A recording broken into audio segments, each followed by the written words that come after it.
माघ मास को हिंदू धर्म में अत्यंत पवित्र माना गया है और इस मास की पूर्णिमा का विशेष महत्व है।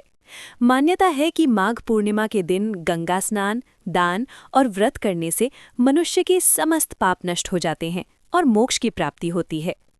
कथा प्रारंभ। प्राचीन काल की बात है।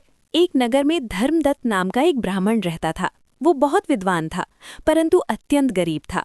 जीवन यापन के लिए वो कठिन परिश्रम करता, लेकिन फिर भी घर में हमेशा अभाव बना रहता।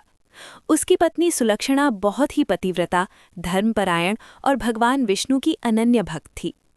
एक दिन माघ पूर्णिमा आई। सुलक्षणा ने अपने पति से कहा, स्वामी, आज माघ पूर्णिमा है। इस दिन गंगा स्नान, व्रत और दान का बहुत बड़ा फल मिलता है। क्यों ना हम भी श्रद्धा से ये व्रत करें? धर्मदत्त ने दुखी स्वर में कहा, पत्नी, हमारे पास ना तो धन है ना अन्न, हम व्रत और दान कैसे कर पाएंगे? सुलक्षणा ने उत्तर दिया, भगवान भावना देखते हैं, धन नहीं। यदि श्रद्धा सच्ची हो तो थोड़ा भी बहुत होता है। व्रत की तैयारी।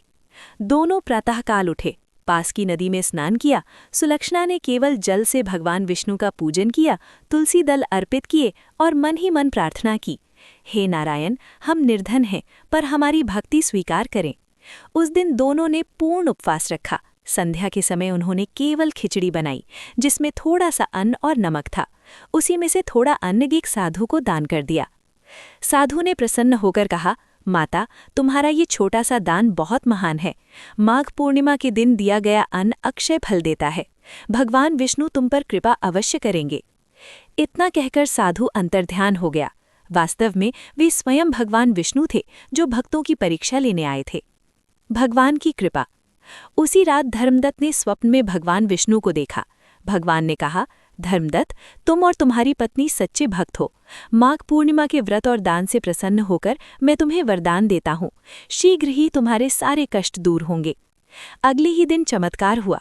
नगर के राजा ने धर्मदत्त की विद्वता से प्रभावित होकर उसे राजपुरोहित नियुक्त कर लिया। कुछ ही समय में उनके घर में सुख, समृद्धि और सम्मान आ गया। अहंकार और भूल। समय बीतने के साथ धर्मदत्त धनवान हो गया, लेकिन दुर्भाग्यवश उसके मन में अहंकार आ गया। एक वर्ष माघ पूर्णिमा आई, पर इस बार उसने व्रत और दान को महत्व नहीं दिया। परिणाम स्वरूप धीरे धीरे उसका वैभव समाप्त होने लगा। तब सुलक्षणा ने उसे समझाया, स्वामी, ये सब भगवान की कृपा से मिला था। हमें पुनः श्रद्धा से व्रत करना चाहिए। पुनः भक्ति और उद्धार। अगले वर्ष दोनों ने पूरे विधि विधान से माघ पूर्णिमा का व्रत, गंगा स्नान, ब्राह्मण भोजन और दान किया।